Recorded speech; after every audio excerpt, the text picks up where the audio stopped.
O convidado de hoje é um amigo de longa data das nossas deambulações, mais ou menos pela juventude. Já vão 40 e tantos anos. Encontramos-nos em Mafra, no serviço militar. Em termos de Machado, mais ou menos ao longo do tempo, a partir de certa altura também nas lides espíritas. António Simões é presidente da Associação Espírita Cristã Isabel de Portugal. Curiosamente, é uma instituição Isabel de Portugal, não Isabel de Aragão, não a Rainha Santa Isabel e por aí dentro. Isabel de Portugal, porque Isabel, com 12 anos, veio para Portugal e viveu cá toda a vida. Viveu aqui as suas paixões, os seus amores, a sua caridade, o sentido da fraternidade. E, portanto, é de todo um modo de louvar esta iniciativa que ele teve de escolher, ele e os seus companheiros, escolher para nome da sua associação, a Associação Espírita Cristã Isabel de Portugal. Ela está sediada, ele deambulou por instituições em Coimbra, e hoje está sediada em Vila Nova de Poiares, numa freguesia chamada Alveite Grande. O que é preciso ter coragem para, no meio do povo, no meio rural, fundamentalmente, abrir uma casa para divulgar a doutrina espírita e o espiritismo, além de que a própria casa tem também a caravana Rainha Santa. Somos caravaneiros, de alguma forma, partilhamos este ideal da socorro, da ajuda social aos mais carenciados e, particularmente, a sua instituição aos idosos dos lares.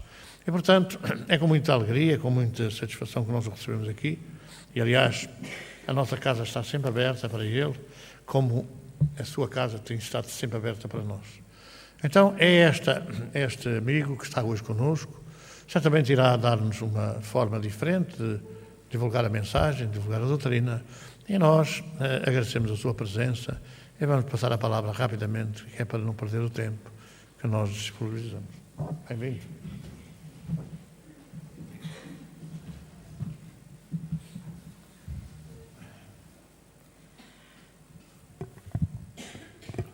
Boa noite, queridos irmãos. Que a paz de Jesus nos envolva a todos.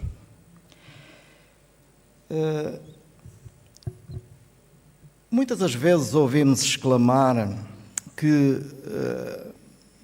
Deus nos desamparou face aos sofrimentos, face às dificuldades que enfrentamos. Muitas das vezes somos levados a exclamar ou a pensar dessa forma.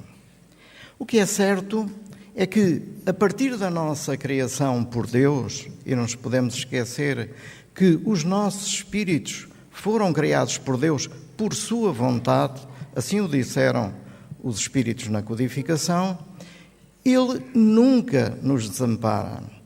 Claro que todos nós fomos criados no mesmo patamar, simples e ignorantes, e cada um, seguindo o seu livre-arbítrio, seguiu a sua trajetória ao longo do tempo. Mas podemos estar seguros que a humanidade nunca foi posta de parte pelo Criador. Nós não o fazemos com os nossos filhos. Se eles se comportarem de uma forma menos correta, digamos assim, ou que não nos agrade, nunca deixaremos de ser os seus pais, nunca deixaremos de estar junto a eles, nunca deixaremos de procurar ajudá-los. Porquê Deus faria isso connosco? Não o faz certamente. Se nós, simples humanos, não o fazemos, Ele não o faria certamente. E então, nós podemos, olhando para a história, ver que há momentos, de tempos a tempos, em que Deus vem até nós fazer algum tipo de revelações. E se lerem o capítulo 1 do Evangelho segundo o Espiritismo, o capítulo que diz não vim destruir a lei, fala precisamente nas revelações divinas. A revelação é algo que... Já não sei onde pus o relógio. Está ali. A revelação é algo que é verdadeiro, mas é desconhecido na altura. E a primeira revelação divina que é feita a humanidade de então, é aquela que vem através de Moisés e que é promulgada no Monte Sinai. É a revelação do Deus único. Podemos dizer hoje, mas que importância é que isso tem? Nós sabemos que é assim, mas naquela altura não sabiam.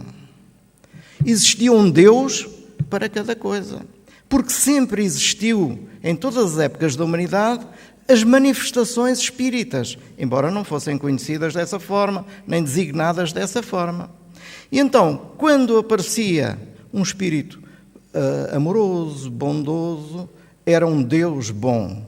Quando aparecia um espírito trevoso, turbulento, era um Deus mau. E assim, as gentes de então foram arranjando quase que um Deus para cada coisa. E era o politeísmo. Esse politeísmo, de alguma forma, ainda está presente na crença cristã, na crença católica, porque há um santo para cada coisa, vejam. Isso deriva da antiguidade. Então, o que Deus vem dizer, ou vem revelar, é que existe um único Deus, Criador do céu e da terra. Ora bom, naquela época o céu e a terra era tudo que existia, não é? Porque as pessoas olhavam para cima e viam o céu, não é? À noite viam as estrelas, viam a terra limitada também pelos horizontes que tinham. Então, para eles era tudo. Existe um único Deus, Criador do céu e da terra. A lei mosaica é promulgada no Monte Sinai, toda a gente sabe isso, quando Moisés, e vale a pena recordar quem foi Moisés ou quem é Moisés. Moisés é aquele menino que foi abandonado nas águas do rio Nilo para não ser morto. A mãe colocou numa cesta nas águas do rio Nilo e ele depois foi recolhido pela princesa, pela filha do faraó e foi educado precisamente na corte. Portanto, era uma pessoa com uma educação acima da média, não é? E é ele que liberta o povo judaico da escravatura em que se encontrava no Egito e faz a longa travessia do deserto. Ele é o chefe, é o líder daquela comunidade. Então, quando Moisés sobe ao Sinai e é esculpida na pedra tábuas da lei, tábuas de pedra, mas é esculpida a lei divina, a lei revelada nas tábuas da pedra pela mediunidade de Moisés, é esculpida pelo fogo, não é? Provavelmente utilizando a sua energia, os seus fluidos, as suas características. São esculpidos os 10 mandamentos. Amareis a Deus sobre todas as coisas, não é? E os outros todos os mandamentos que nós conhecemos. Mas, além da lei, a lei mosaica contém, digamos assim, que duas partes, duas leis. A lei divina, que são estes que acabamos de falar, os 10 mandamentos, propriamente ditos, e a lei civil, que é uma lei decretada por Moisés. Estamos a falar de 1800, 1900 anos antes de Cristo, não é? Uma barbárie. Aquilo era um povo rude, que havia, e Moisés sentia a necessidade de conter aquele povo de alguma forma. E então ele visava conter aquele povo e decreta uma lei civil, podemos dizer assim, mas que ele deu a característica de religiosa, de ter sido revelada por Deus. E era a lei do olho por olho, dente por dente. No Êxodo pode ler-se vida por vida, olho por olho, dente por dente, mão por mão, queimadura por queimadura, chaga por chaga, pisadura por pisadura. Quer dizer, era a lei de talião. Alguém que fizesse algo seria castigado da mesma forma. E Moisés, para imprimir autoridade, mais autoridade a esta lei, que era uma lei civil, que é uma lei que está sujeita às mudanças no tempo, ele imprimiu-lhe origem divina. Portanto, aquela ideia que passou de um Deus terrível, de um Deus autoritário, de um Deus vingativo, perdura no nosso subconsciente até hoje. E o que é o nosso subconsciente? Os nossos níveis de consciência, o consciente, que todos nós temos conhecimento, o subconsciente, um patamar escondido mais abaixo, e o inconsciente. Não é? Agora, o subconsciente é, digamos que, algo que em nós grava as nossas conversas, os nossos pensamentos, o nosso sentir, e que funciona de uma forma inibitória. Quer dizer, se eu digo assim, eu não sou capaz de fazer isto ou aquilo, o subconsciente grava, tu não és capaz. E quando nós nos dispomos a fazer essa coisa, está lá uma ordem inibitória, não é? Está ali algo que trava a nossa maneira de ir à frente. Então, o nosso subconsciente, conforme a nossa maneira de pensar, impede que a gente vamos à frente. Portanto, a ideia do Deus terrível, dizia eu, e normalmente nós comportamos-nos em relação ao nosso próximo, utilizando essa mesma lei do olho por olho, dente por dente. É muito frequente ouvirmos comentar em relação a alguém, por exemplo, agora aproxima-se esta época terrível dos fogos, em que, enfim, com todas as consequências que ela tem, mas ouvimos com muita frequência as pessoas dizerem: fulano pôs o fogo, haviam de atar a árvore e pôr-lhe o fogo também. Não é? E dizem as pessoas isto com uma certa naturalidade, esquecendo-se da lei divina, que diz expressamente: não matareis. E outras: não cometereis adultério, não roubareis, não prestareis falso testemunho, etc, etc, por aí fora. Portanto, esta a lei que provavelmente ainda está gravada no nosso subconsciente. 1800 anos depois, mais ou menos, eu julgo que Deus, conduído com a forma como retornávamos ao plano espiritual, nos envia esse espírito sublime, o mestre, o professor. Mestre quer dizer professor. De antes dizia-se, não se dizia professor, dizia-se mestre de escola. O professor primário era um mestre de escola, não é? Então, é alguém que nos vai ensinar, que traz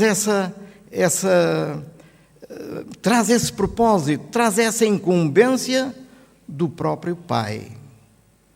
Porque é bom que nos lembremos que Jesus sempre se referiu a Deus como o Pai. Em todas as situações. Ele nunca disse: eu sou Deus com o Pai. Não. Nós sabemos que Jesus era um espírito puro. Mas ele e o Pai eram coisas que ele achou por bem fazer a distinção. Então, o mestre, o professor, é-nos enviado como uma nova revelação. Provavelmente Deus conduído com a forma como regressávamos ao plano espiritual. Quando o nosso corpo físico morrer, o que é que nos acontece? Continuamos a vida. E que podemos continuar a vida numas circunstâncias muito deploráveis, não é? Nós verificamos isso hoje nas manifestações que temos a ocasião de presenciar na Casa Espírita, que é um verdadeiro laboratório em que podemos, cada um de nós, observar aquilo que se passa. São as pessoas que estão do outro lado da vida que nos vêm contar, que nos vêm dizer, que nos vêm fazer sentir a forma angustiosa em que se encontram.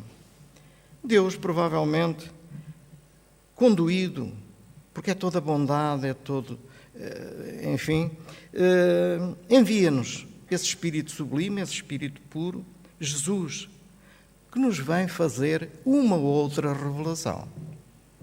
A segunda revelação, que é a revelação da vida futura e das penas e recompensas futuras. Quer dizer, então, ele vai nos dizer que após esta vida, a vida continua. E que na outra vida nós vamos colher conforme houvermos semeado aqui. Quando ele diz, eu irei e vos irei preparar o lugar, o que é que ele estava a falar? E preparar o lugar aonde? No outro lado da vida, é evidente. E as penas e recompensas futuras, quando ele diz, havereis de pagar até o último centil. Não é? Portanto, essas ideias foram expressamente trazidas pelo Mestre. Em resposta, quando o doutor da lei, podemos dizer que o doutor da lei seria alguém que hoje na hierarquia religiosa seria o equivalente a bispo ou coisa do género, não é?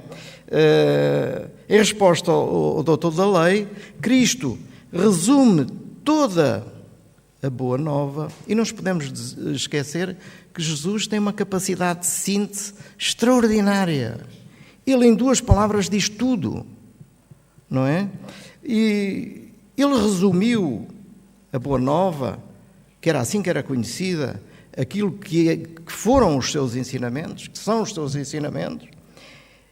Ele resume, respondendo ao doutor da lei, que lhe pergunta, mestre, qual o maior mandamento da lei?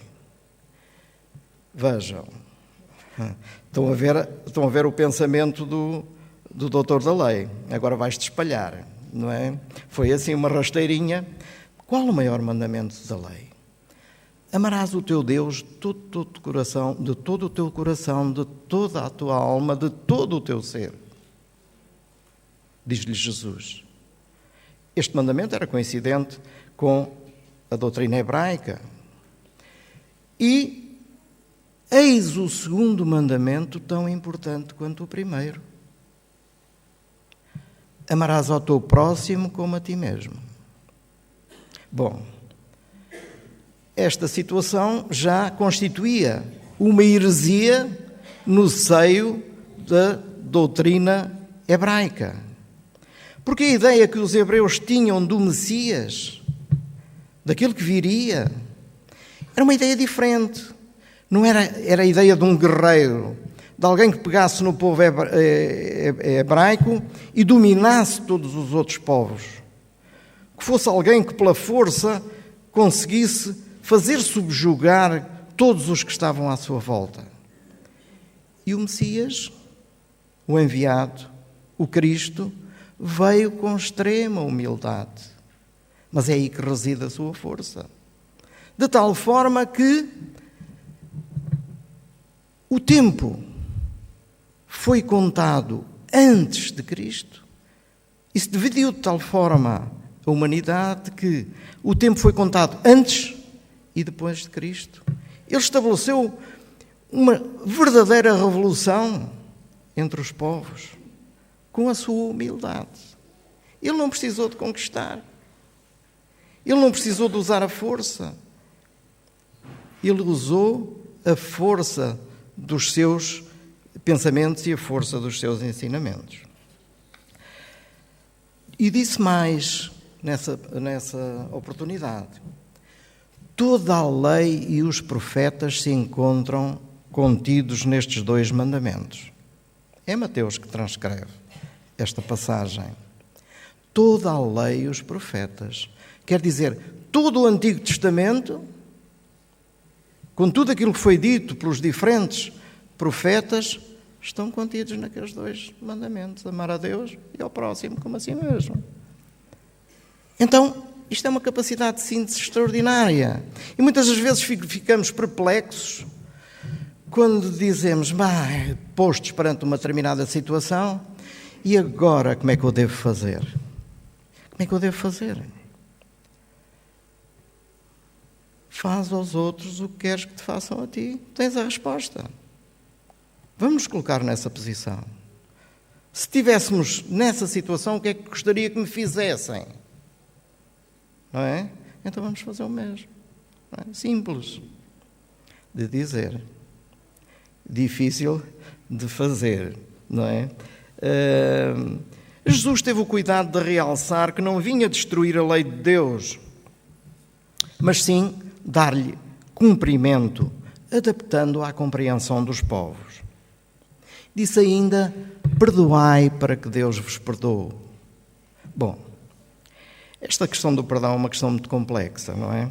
Porque nós, nas aulas de evangelização espírita, quando citamos aquelas palavrinhas aos meninos, o desculpa é a palavra que eles têm mais dificuldade em pronunciar. Do obrigado, por favor, com licença, e desculpa, qual é a palavra que tem mais dificuldade em dizer? Os pequeninos. Desculpa. Toda a gente tem dificuldade em dizer desculpa, o que equivale a nós, que somos já maiores, que temos dificuldade em perdoar.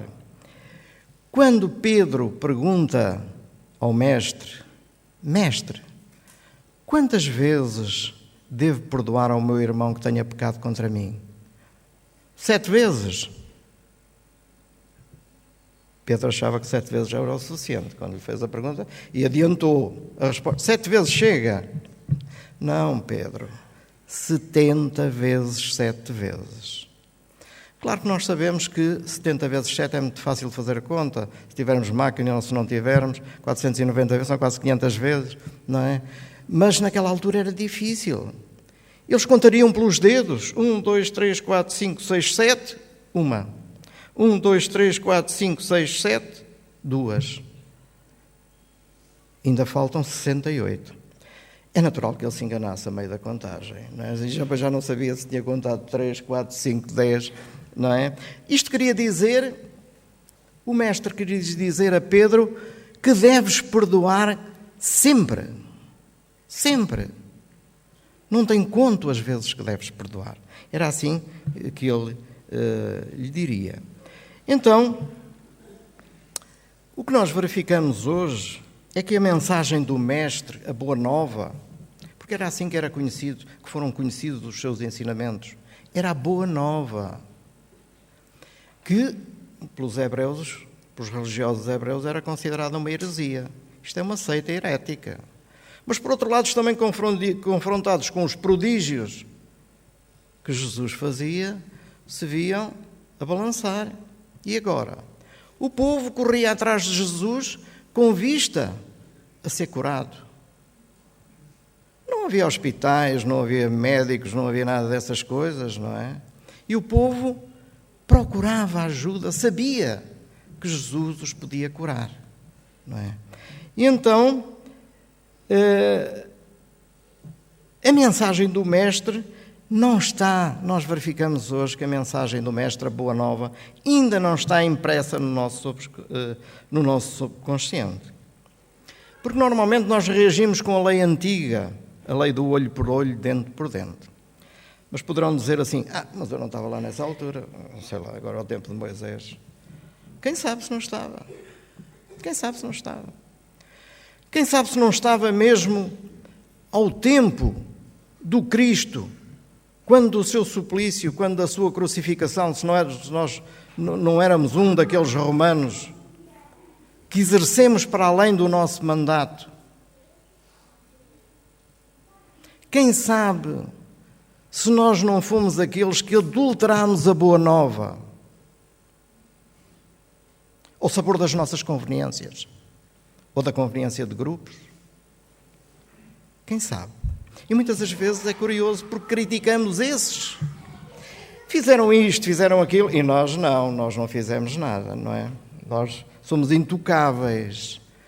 Mas não, temos de ter a consciência que podemos ter sido nós que fizemos tudo isso, que alterámos a Boa Nova. No século VI aboliu-se a reencarnação, que era um dos preceitos da Boa Nova, por conveniência, porque a imperatriz não queria nascer numa próxima vivência como escrava. Então o melhor era abolir aquilo. Pronto, se abolisse aquilo já não nascia. Não é? Ela provavelmente trataria mal as escravas, não é? Então, dizia eu que normalmente nós continuamos a reagir com a lei antiga do olho por olho, dente por dente.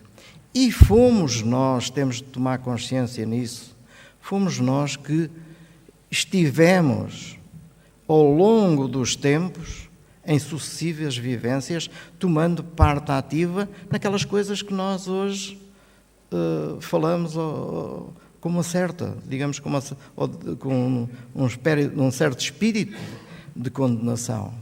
Eu julgo até que os espíritas, nomeadamente os dirigentes espíritas, foram pessoas que estiveram muito envolvidos nos equívocos ao longo do tempo. E vejam, Deus, na sua misericórdia, deu-lhes a possibilidade de resgatar. Vai lá e diz que não é assim. Isso não é assim, é de outra forma, não é? Provavelmente é isso que nós estamos aqui a fazer hoje, na presente existência. Coisa que não ficará feita agora, não é? Não ficará terminada agora, que irá continuar em outras existências futuras. Portanto, mas estávamos a falar que nós ainda reagimos dessa forma. Fizeste, mas vais-me pagar, não é? Somos todos candidatos a obsessores, não é? Porque o que é o obsessor? O obsessor é alguém que ainda não é capaz de perdoar. Eles dizem que não vão ser nunca. Eu digo que vão ser. Não sabemos quando, mas vão ser. Porque a lei do progresso é para todos. Ninguém se pode colocar à margem dessa lei. Aqueles que hoje são conhecidos e que nós objetivamos como demónios, não são mais do que espíritos transviados no mal, não é? Também ao sabor de conveniências, porque no mundo espiritual existe uma sociedade, não é? Em que há pessoas que estão mais acima e outros que estão mais abaixo, e os que estão mais abaixo obedecem àqueles que estão na hierarquia acima. Mas a propósito do olho por olho, dente por dente, eu gostava de citar Gandhi, e é sempre bom a gente ver o que dizem os profitentes de outras religiões acerca da nossa, não é o caso. Ele dizia que se agíssemos utilizando essa máxima do olho por olho, dente por dente, íamos acabar todos cegos e desdentados. É engraçado a forma como ele se refere. Não vale a pena irmos por aí. Era o que ele dizia de uma forma graciosa, não é? Portanto, o que é sabido, o que é conhecido, o que é certo, é que nós, ao longo das sucessivas existências, sempre agimos de uma forma equivocada para com o nosso próximo. Isto para não utilizar outra palavra, não é?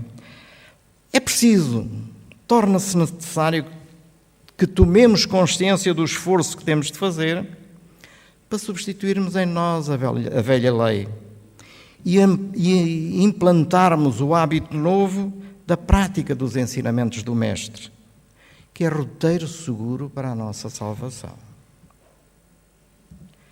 Implantarmos o hábito. O que é o hábito? O hábito é algo que a gente faz de uma forma natural, sem pensar. Reagimos daquela forma naturalmente. É assim que, se tivermos maus hábitos, vamos utilizá-los quando não devemos. É bom que cultivemos bons hábitos, não é? Então, o hábito da prática dos ensinamentos do Mestre, que é um roteiro seguro para a nossa salvação.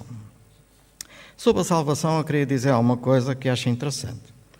Muitas das vezes dizemos que Cristo é o nosso Salvador. Morreu na cruz para nos salvar. E pronto, a gente fica descansados, porque Ele morreu na cruz para nos salvar e a gente estamos salvos, não é? Mas não é isso. Não é isso. Jesus veio nos dizer como nos devíamos, eu não vou dizer salvar, vou dizer colocar a salvo. E vem-nos dar as diretivas, vem-nos dar os ensinamentos, vem-nos dar o roteiro, vem-nos dar o mapa, dizer como era, como devíamos fazer. Então quer dizer que a gente pode não estar a salvo? Podemos. Do outro lado da vida, quando o nosso corpo físico aqui ficar, em que condições é que a gente chega ao outro lado da vida? Quais as condições? Podemos não estar a salvo. Podemos estar sob a subjugação de hordas de espíritos trevosos. Depende do nosso comportamento aqui. Por isso é bom que interiorizemos isso. Jesus não veio só para que a gente achasse muito bonito e que ele fez um grande sacrifício. Claro que fez, porque Jesus conhecia antecipadamente aquilo que lhe ia acontecer. E esse espírito sublime vestiu a vestimenta corpórea, a vestimenta humana, e sentiu no seu corpo como nós sentimos. Quando ele diz para o Pai: Pai, se puderes, afasta de mim esse cálice. Claro que ele tremeu, ele estava apavorado. É a condição humana que fraquejava. Mas o Pai não afastou, porque tinha de se cumprir aqueles ensinamentos. Aqueles ensinamentos tinham de chegar até nós. E ele era o fio condutor desses ensinamentos.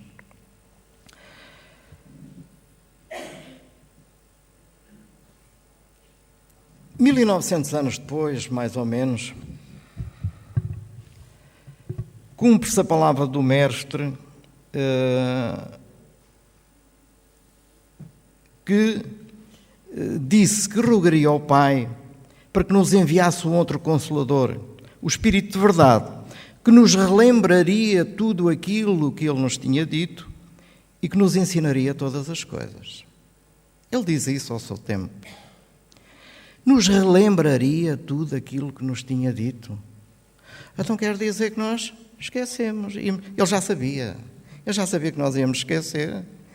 Que íamos adulterar ao sabor das nossas conveniências. E não nos esqueçamos. Com certeza fomos muitos de nós que fizemos isso. E que nos ensinaria todas as coisas. Claro que Jesus não achou conveniente, oportuno, naquela altura e para aquele nível de conhecimento, de desenvolvimento moral daquele povo, fazer esse tipo de considerações. Tal como nós não damos uma explicação a uma criança, uma explicação detalhada, conforme damos a um adulto que nos formula a mesma pergunta. É preciso que respondamos de acordo com a compreensão da pessoa. E Jesus verificou que não seria necessário ensinar mais, dizer mais àquele povo. Mais tarde ele rogaria ao Pai e isso seria revelado. E é então que, mais ou menos, vejam que os períodos de tempo são mais ou menos idênticos, 18, 19 séculos. Cumpre-se a palavra do Mestre e surge a terceira revelação, a existência do mundo espiritual e as relações que se estabelecem entre esse mundo e o nosso, mundo físico, mundo corporal. Então quer dizer que vem-nos os espíritos dizer que existe um mundo espiritual. Então e onde é que isso fica, o mundo espiritual? Não. O mundo espiritual não é uma coisa assim como estamos a pensar, não é um globo onde estão lá os espíritos todos. Nada disso. O mundo espiritual é mais uma dimensão diferente da nossa. A dimensão espiritual. Talvez fique mais claro e seja mais objetivo dizer dimensão espiritual. Na dimensão física, nós conhecemos perfeitamente as regras. A dimensão física é uma dimensão tridimensional. Comprimento, largura e altura e está tudo resolvido. também o tempo.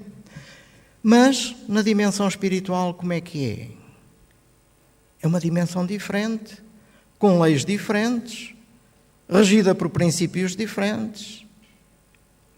De tal modo que as duas dimensões se interpenetram,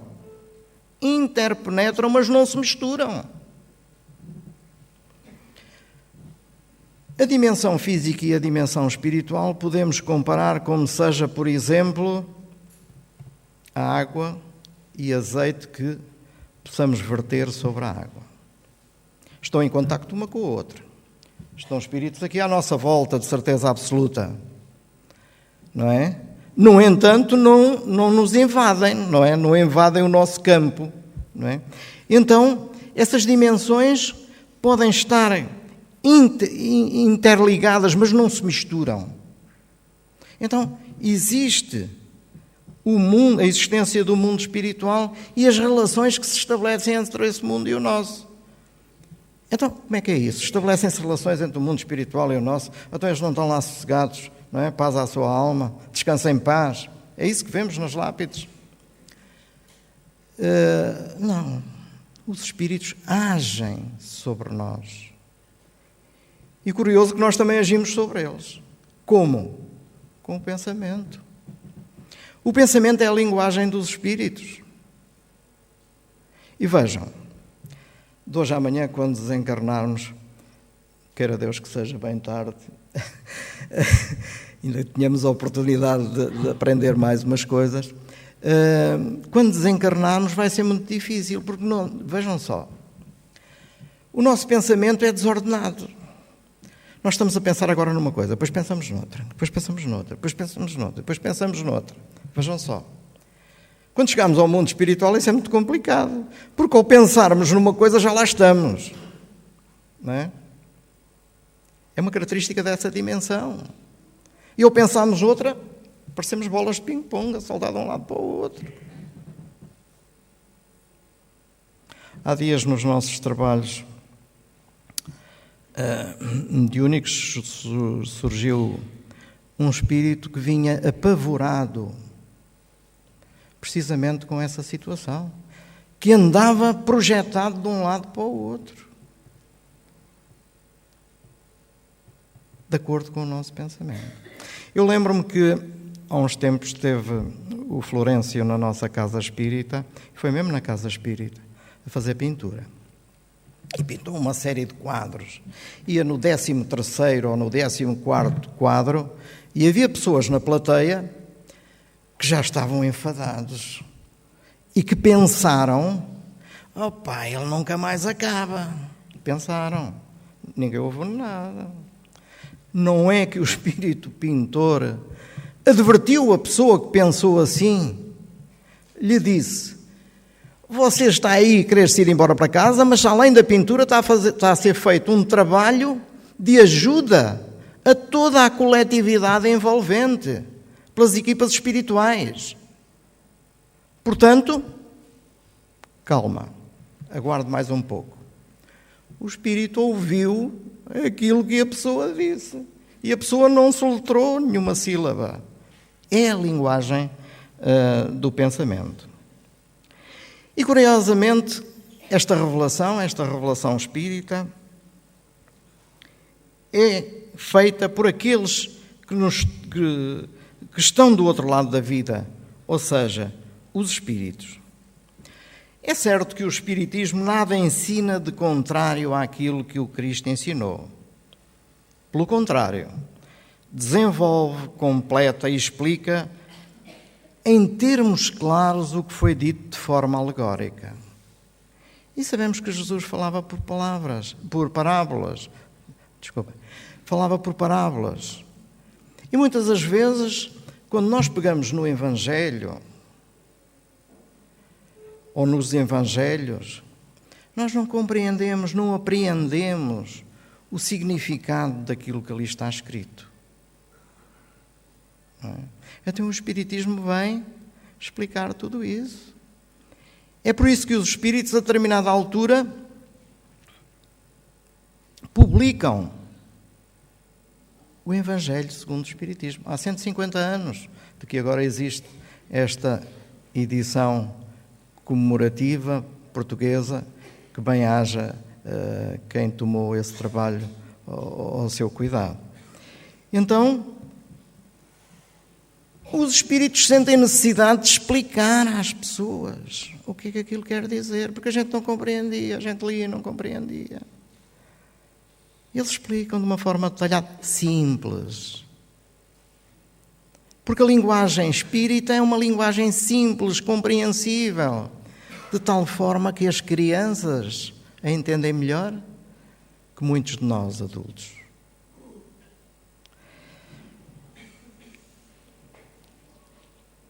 Portanto, o Espiritismo explica de forma clara aquilo que foi dito de forma alegórica e veio cumprir o que o Cristo anunciou. Não nos esqueçamos que o Espiritismo é a obra do Cristo que o preside e que também o anunciou e prepara a regeneração do nosso planeta. A regeneração moral do nosso planeta. Sabemos que somos, segundo a classificação espírita, um planeta de expiação e provas. E haveremos de passar a um mundo de regeneração. Então o Espiritismo prepara o caminho, lavra a terra, prepara a terra, prepara os espíritos, tanto aqueles que aqui estão e que vão regressar ao plano espiritual e que de lá voltam com essa bagagem, com esse acervo de conhecimentos, como toda a humanidade. Mas vão ser todos espíritas? Não. É evidente que não. Não vão ser todos espíritas. Agora, as doutrinas religiosas, essas sim, essas vão se aproximar dos postulados espíritas. Nem os espíritas têm essa pretensão, não é? Portanto, o Espiritismo é o Consolador prometido por Jesus. Vem dar ao homem o conhecimento das coisas, fazendo que saibamos de onde viemos, para onde vamos e por que estamos aqui. Isso é fundamental, sabermos de onde viemos, para onde vamos, porque estamos aqui.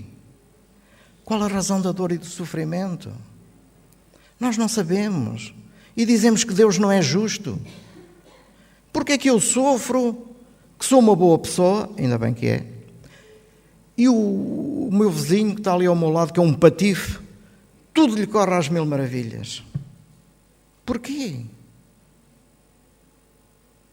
Então, nós precisamos de perceber a razão da dor e do sofrimento.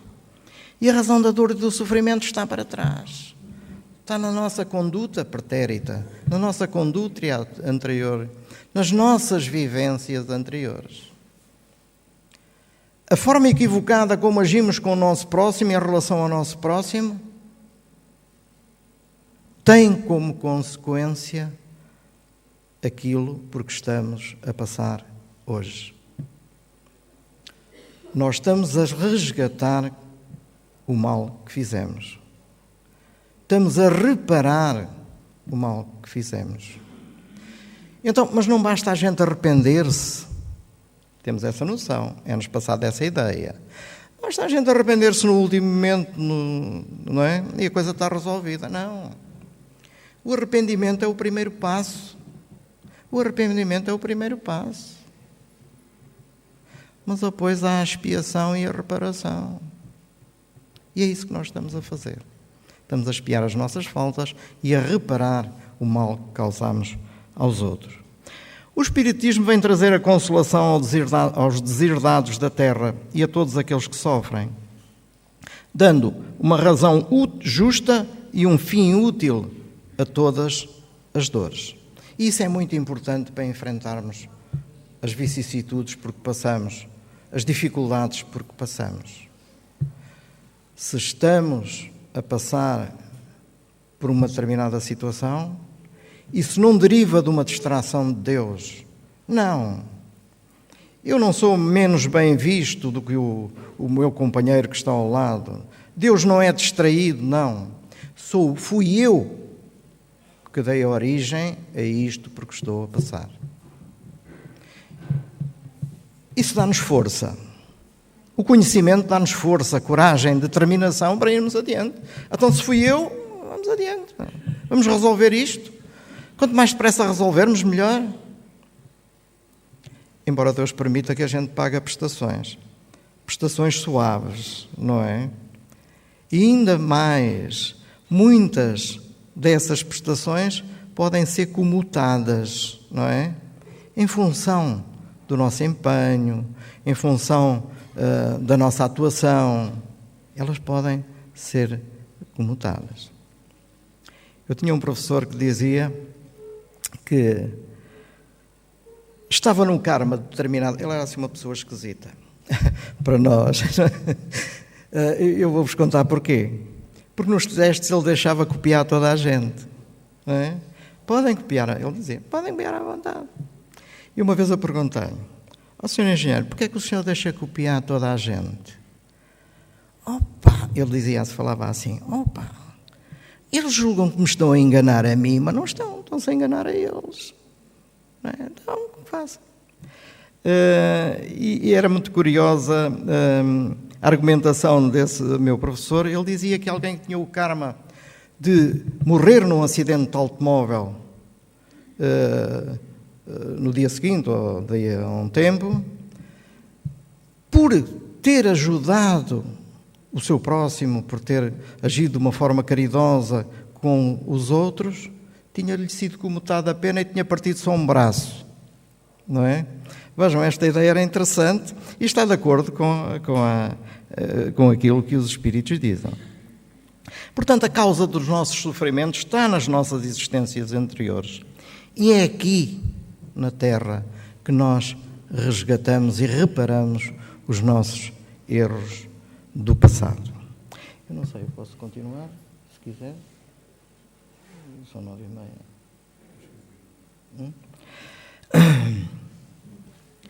Agora, nós falámos da doutrina dos espíritos, mas não dissemos como surgiu.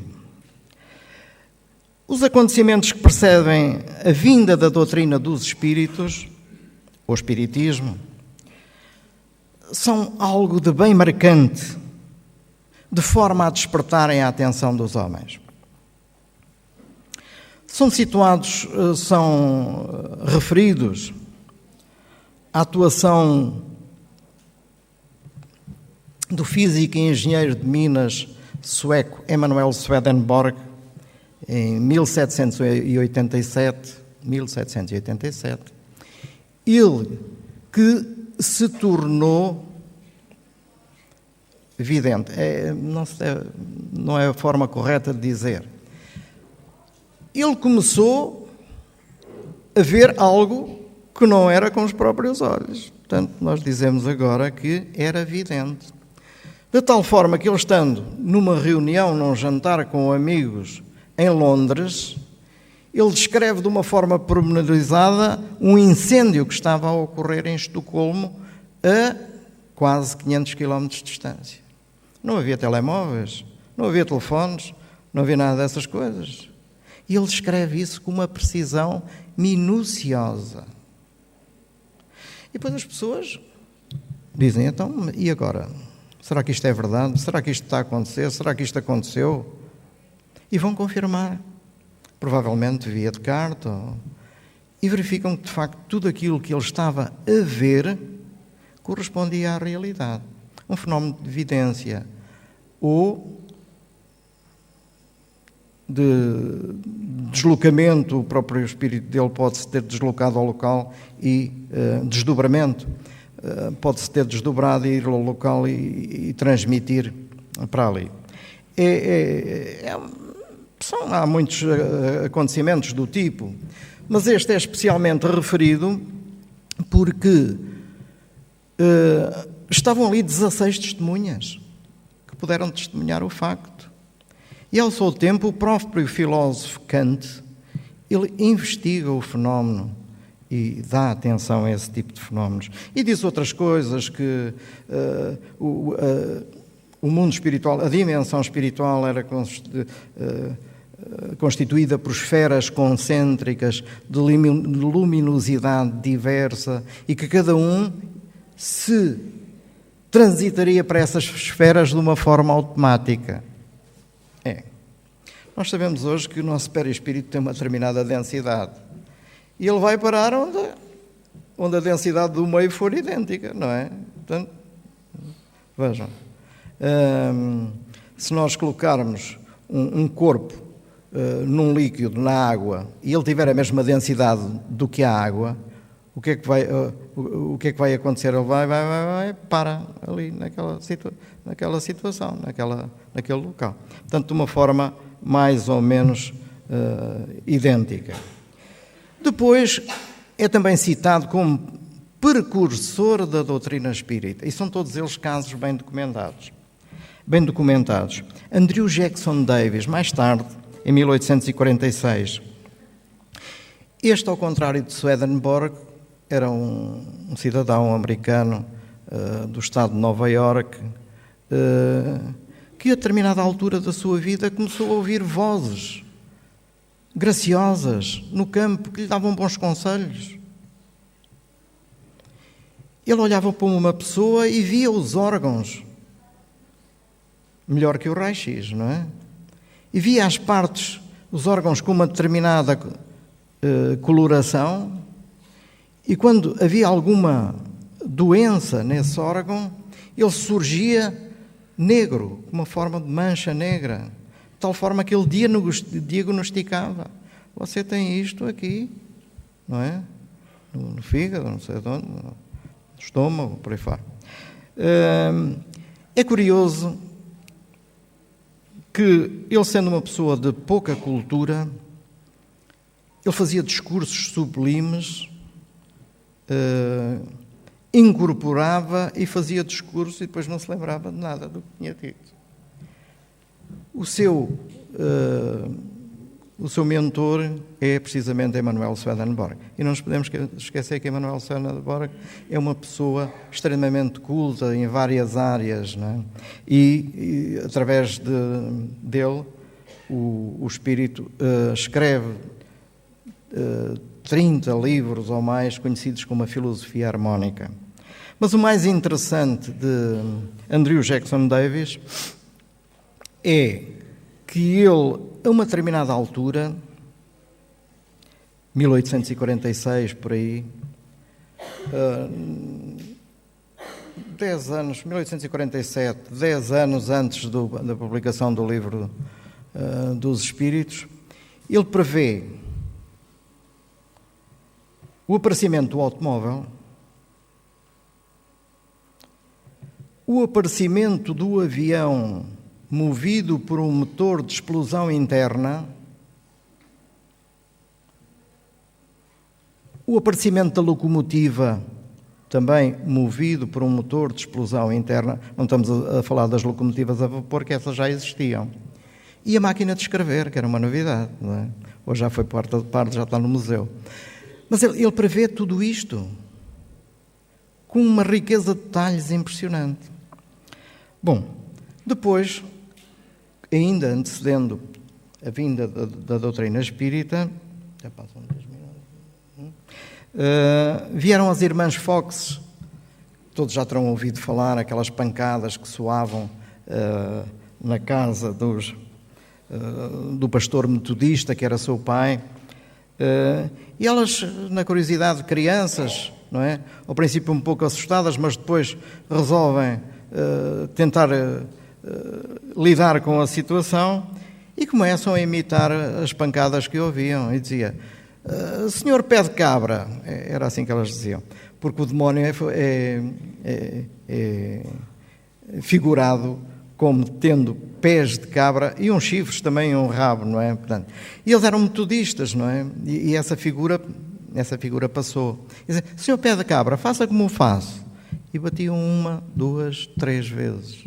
E o som repetia-se: 1, 2, 3. Agora bata 4 vezes. Aquilo é uma brincadeira para elas, não é? A uma determinada altura, há um senhor que idealiza um alfabeto de pancadas e pergunta àquilo que eles não sabiam o que era, mas que se estava a comunicar, que contasse a sua história. E ele diz que era um caixeiro viajante de nome Charles Rosman e que, a uma determinada altura, ficou hospedado na casa da família Bell e que eles o tinham assassinado para lhe roubar o dinheiro e para roubar aquilo que ele levava, coitado, que não devia ser grande coisa, e o tinham enterrado na cave. Bom, fazem escavações na cave, tentam saber o que é que se passa, não encontram nada. Embora os Bell, naquela altura, ficassem um bocado atrapalhados com essa situação e fizessem algumas reparações no soalho que já estava a cair, mas não conseguem descobrir nada.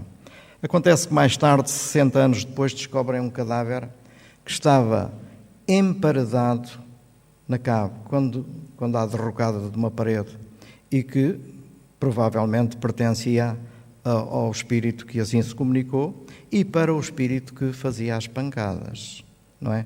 Que dava as pancadas, servindo-se da mediunidade das crianças, não é? Da Catarina e da Margarete. Depois surgem as mesas girantes, eu vou ligerar um pouco, para não demorar mais tempo, porque acho que já estou a cansar toda a gente. Surgiram as mesas girantes por volta de 1850, e esse é um fenómeno que surgiu também nos Estados Unidos e que transpassou toda a Europa, foi até a Turquia. Nas cortes, em todo lado se divertiam, não havia televisão, não havia outros divertimentos, não havia mais nada, e então as pessoas reuniam-se à volta da mesa e perguntavam coisas à mesa. E então, ao princípio, num processo moroso, não é? A pessoa recitava o alfabeto A, B, C, D, a mesa dava uma pancada com o pé, era o D, não é? E depois, de forma seguinte, outra, quer dizer, uma forma extraordinariamente morosa de comunicação. O professor Hipólito Leão Rivali é convidado a determinada altura, eu vou acelerar, é convidado a determinada altura para observar aquele tipo de fenómenos. E o senhor Carlotti, um amigo seu que ele conhecia há muitos anos, disse-lhe: olha, é extraordinário. As mesas saltam, andam, giram e falam.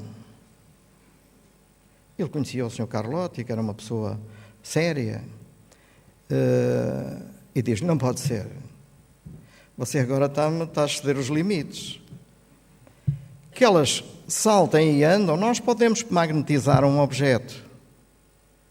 Agora, que falem, elas não têm cérebro para pensar, nem nervos para sentir. Como é que isso é possível? Bom, instando com ele lá foi, pela primeira vez, e assistiu aos fenómenos, não é? E é certo que muniu-se de todas as precauções, não havia ali embuste. Ele sabia que existia ali um fenómeno, era um facto. Não sabia o que é que estava na origem destes fenómenos. E propôs-se, vejam, dos milhares, digo eu, milhares de pessoas que tiveram contacto com as mesas, girantes, uma única pessoa se interessou por esses factos. Uma única pessoa resolveu fazer perguntas sérias à mesa, pois que as perguntas eram fúteis. As meninas perguntavam: será que eu vou casar com um esposo muito rico? E o espírito respondia, normalmente brincava com essas coisas. Perguntas fúteis. Não, a uma determinada altura, quando o professor Hipólito percebe que as respostas são sérias, têm conteúdo, ele resolve, e passou isto por diferentes métodos, ele resolve investigar mais fundo, não é? E percebe que atrás daquelas manifestações havia inteligências, os espíritos. E Kardec dizia: dissessem os espíritos o que dissessem, só provavam uma coisa, que eles existiam. E isto é uma afirmativa que nós devemos ter presentes, porque muitas das vezes, quando ouvimos a comunicação de um espírito, não temos o cuidado de observar aquilo que ele está a dizer.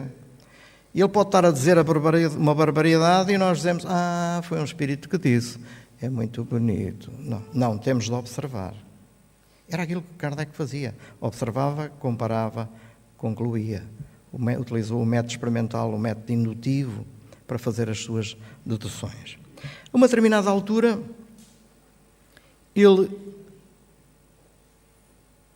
começa a fazer perguntas aos espíritos, isto depois da comunicação do espírito de verdade, que ele também anda lá atrás de umas pancadas no corredor, que não consegue identificar, e depois pergunta o que era e responde, era eu, o espírito de verdade, e estou à tua disposição, 1 hora por semana, para fazeres umas perguntas que tu achares convenientes. E então, ele não encontrava, nem nas religiões vigentes, nem nas filosofias vigentes, respostas para as perguntas que ele queria ver respondidas. E começou a levar isso, não é? Começou a fazer as perguntas. E começou a obter as respostas, não é? Utilizando sempre de precauções, não é? Porque os espíritos são só as almas das pessoas que já morreram. E não sabem mais nem menos do que sabiam aqui, nem são melhores nem piores do que eram aqui. São exatamente os mesmos. Simplesmente estão vivendo numa outra dimensão da vida. Então ele começa a fazer as perguntas, e mais perguntas, e mais perguntas, e chega a uma determinada altura e diz, mas isto já vai para além de satisfazer as minhas curiosidades? Isto tem cabeça, tronco e membros. É melhor publicar isto, para as outras pessoas saberem. Para não pôr ele não quis pôr a candeia debaixo do alqueire, quis que todas as pessoas soubessem. E então é assim que em 1857 surge, 18 de abril de 1857, surge publicado o Livro dos Espíritos, que contém a filosofia espírita. Filosofia é uma palavra que quer dizer amigo da sabedoria, aquele que quer saber, não é? Portanto, o conhecimento, a sabedoria está ali naquele livro. Depois, 4 anos mais tarde, surge o Livro dos Médiuns, que é a parte científica da doutrina espírita. Aí é estudado ao detalhe a mediunidade, essa faculdade, a faculdade mediúnica, em 1861. Em 1864 surge o Evangelho, de que já falámos há pouco, e que os espíritos sentiram necessidade de vir explicar o conteúdo das passagens do Evangelho. Em 1865, um ano mais tarde, surge o Céu e o Inferno, os milagres e as perdições, e um ano mais tarde a Gênese, 1868. Agora vejam, este trabalho é desenvolvido de 1857 a 1868, 11 anos. As obras póstumas, que foram excertos que ele deixou escritos aqui e ali, apontamentos, foram publicadas 22 anos depois. Vejam a capacidade deste homem, não é? E também a missão que os espíritos lhe deram. A doutrina espírita, podemos dizer que apoia-se em 6 pilares, 6 ou 7 pilares básicos. 6 pilares básicos, que são a existência de Deus tal como os espíritos a definiram, inteligência, os espíritos definiram Deus como uma inteligência. Hoje, nas investigações científicas, cada vez mais os cientistas são confrontados com a inteligência que presidiu a todos os fenómenos, sejam eles de qualquer ordem, sejam eles de que ordem for, sejam na astrofísica, sejam no corpo humano, sejam na biologia, sejam por aí fora, não é? Há uma inteligência que presidiu esse tipo de fenómenos. E essa inteligência é palpável. Os cientistas conseguem percebê-la muito bem. A existência e sobrevivência do espírito, ou a imortalidade da alma. O espírito já existia e sobrevive à morte do corpo físico. A comunicabilidade dos espíritos não é novidade. Sempre existiu em todas as épocas da humanidade. A reencarnação. Nós vimos diferentes vezes a este plano e já percebemos porquê. Resgatar aquilo que está para trás. Temos de resolver o nosso contencioso. A lei de causa e efeito. Como fizeres, assim acharás. No fim de contas, é um pouco isso. Toda a ação tem uma consequência. E nós andamos a resolver as consequências das ações que praticámos anteriormente. E a pluralidade dos mundos habitados. Entre os milhares de milhões de mundos semelhantes ao nosso, que existem na nossa galáxia, que é das mais pequenas, é natural que existam outros mundos que tenham condições suficientes para ser habitadas por seres inteligentes. Foi só isto que os espíritos disseram. Vocês julgavam que Deus vos criava esse vosso mundo só para vocês olharem cá para cima e verem tudo muito bonito? Não. Criou muitos outros. Não é? E cada vez mais que a investigação no campo da astrofísica se intensifica, nós vamos percebendo o quão pequeninos somos e qual a grandeza do universo. Uma das coisas que eles lutam agora é a matéria negra, que não sabem o que é, sabem que existe. Sabem que existe porque das equações matemáticas aparece ali uma componente que só pode ter origem naquilo. Será que essa matéria negra é matéria espiritual? Deixemos à ciência essa observação para eles se convencerem da existência do espírito. Muito obrigado por me terem escutado. Espero não ter sido muito maçador e agradeço a vossa atenção. Muito obrigado.